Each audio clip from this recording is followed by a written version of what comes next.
Okay, you're on. Okay.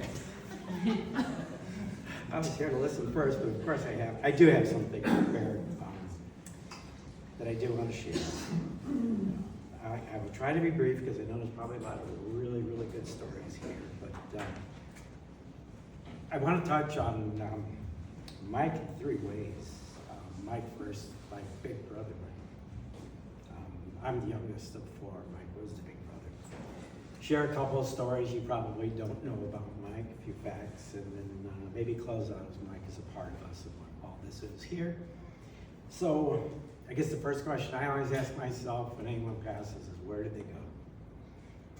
And as you all know, I like to say Mike had a cool, C-O-O-L, either cool about him, that it was in a kind of a unique and quiet way. He was just an easy guy to be around, and that's how I've explained to a lot of people.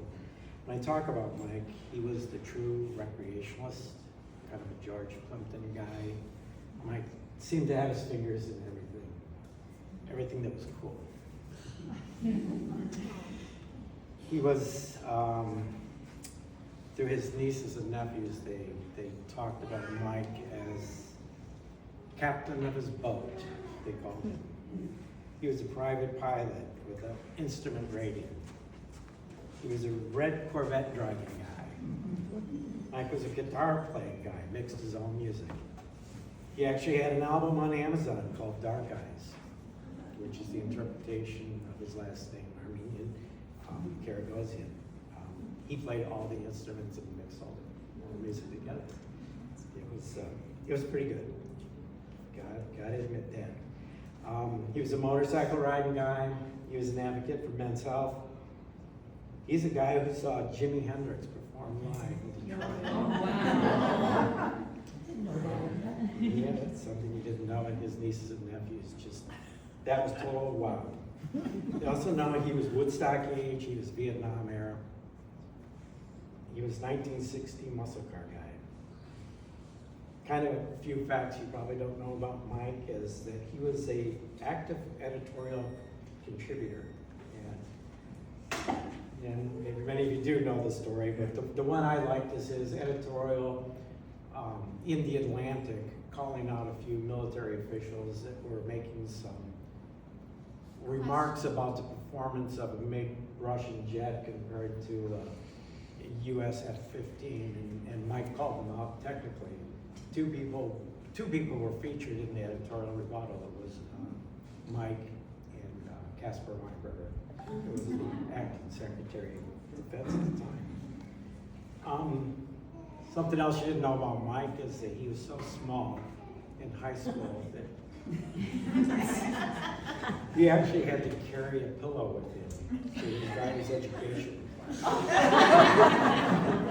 And he would carry it in a brown paper bag, so nobody knew, and Mike would sit on it so he could see out the window and participate in all of that. And he successfully got through it and got his license when he was 16. So quiet, cool Mike, after spending 30 days with his driver's permit, persuaded my father to upgrade the family vehicle. So my father leased out a 1967 Ford GT Fastback 390. The car was the exact same green as in the movie Bullet.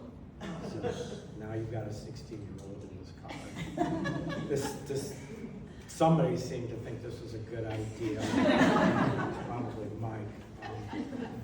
We had it for 1 year, and Mike tore the oil pan out of it 2 times. That occurs by getting air in the car. That's kind of all I need to say about that. Just to keep things in perspective, in the movie Bullet, it was the exact same car, but in 1968. So Mike was a year ahead of Steve McQueen. But our brother Mike used all those things, all those interests, but he was also a good friend to all of you. He was a big brother of a group of 4 siblings, all of his nieces, and all of his extended family, and So the Jimi Hendrix, Mike, the Woodstock age always sparked a wow factor in him. Mike was also the father of his late son, Scott. And most importantly, his soulmate, Linda. So 50 years since he wrote the phone number on the back of the matchbook. Really, they had a great relationship, and everyone here got to share some part of that. So we're so proud that it all happened, and we're so grateful for the memories. But for all of us, it's most impactful for Linda, because it won't have a shelf life for her. So it's truly changing. So kind of just a final thoughts on that. When Linda returned from Florida, she walked into a house and flooded her kitchen, broke her garage door. The hot tub's destroyed. The sprinkler system, we're getting through it. I think it's working. But no, and all of that, it kind of goes to that saying, you don't know how strong you are until being strong is the only thing you have. And Linda has made that easy for all of us, just doing what she's doing and getting through it. And I think some of these things she gets through at home, there's probably a sense of empowerment. A sense of, I got this, I can do it. So again, thanks for the time, thanks for coming out, and appreciate it. And those are my questions. We do know.